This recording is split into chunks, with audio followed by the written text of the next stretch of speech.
Okay, so we've done a little bit about the assignments, the circuits. You've got your metal detector kit that you're going to make for a bit of fun. Don't lose the bits, as I said. But now we're going to jump headfirst into multi-sim. Multi-sim.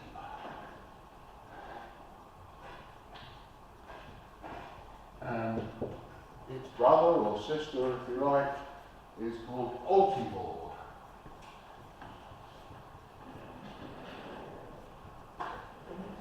And what you can do is you can go from multi-sim to Altiboard. You can go from Altiboard back to multi-sim if you want, by forward annotate or back annotate.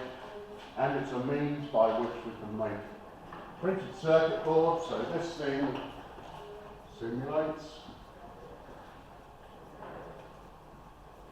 and this thing makes PCBs. And at the end of this, you can take your what's called your Gerber files, or Gerber files as I like to call them. So you can take your Gerber files, you can send them to PCBWay. They've got companies all over the world now, they started in China to begin with. You send them away, and within a few days, usually 1-2 days, you'll get your PCB back, or 10 or 20 of them, or however many you ordered. And it's absolutely dirt cheap. You get PCB that kind of size, double layered, 10 for a 5 or something like that, and really, really cheap. And then you've sold the components on top. Okay, so it makes PCBs. It's really easy to turn it into a PCB from the simulator. But before you actually make your printed circuit boards, you don't want to waste too much money. You're going to simulate using multi-sim, yeah? Okay, what's the first thing we're going to simulate using multi-sim? Let's do it. So, who knows what a potential divider is? Potential divider. Ever heard of one of those? Anyone heard of one of those? I suspect that gentleman there might have. Potential divider, do you know what one of those is? Potential divider. Do you know what one of those is? Yeah. Okay, describe it to me. I think a voltage divider. Yeah, voltage divider, potential divider, yeah. What is it?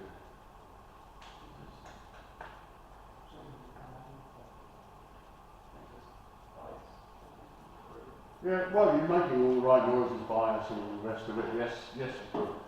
But what we can have is, now we start to draw a few symbols here, what we can have is we can have, with the battery, and let's not even draw a complicated symbol of it, let's just put battery.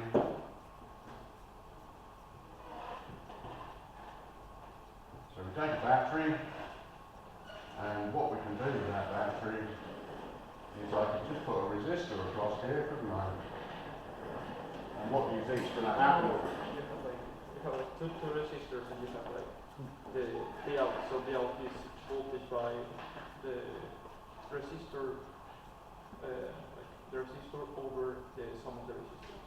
That's right. That's right. V out equals V in R2 upon R1 plus R2. So, but, well done, well done. So, if this point here is plus 5, this point here is 0, always, because it's the battery, it's going to be turned fast. So what that means is that you drop 5 volts across here. Yeah? Assuming that's a 5 volt battery, such as it exists. Okay? So not very exciting, so I've got 5 volts here, I've got 0 volts here, and a resistor is just like a radiator, it just heats things up. So all of this energy that I'm pumping around here, depends on the size of the resistor, how hot it gets, but I'm actually radiating this as heat. Yeah? Not very exciting. And we can draw that circuit if you want, but it's a bit of a boring circuit, that one. But this circuit's a lot more exciting, because it's the beginning of filters and all this kind of stuff. So if I take battery,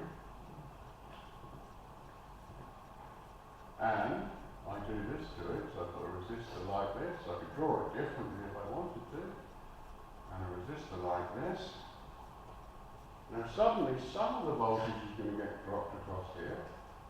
Some of the voltage is going to get dropped across here.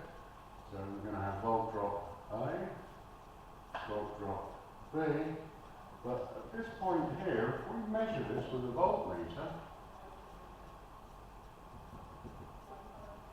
the voltage we get on the voltmeter depends on the ratio of the resistor 1, call it resistor 1, and resistor 2. Okay?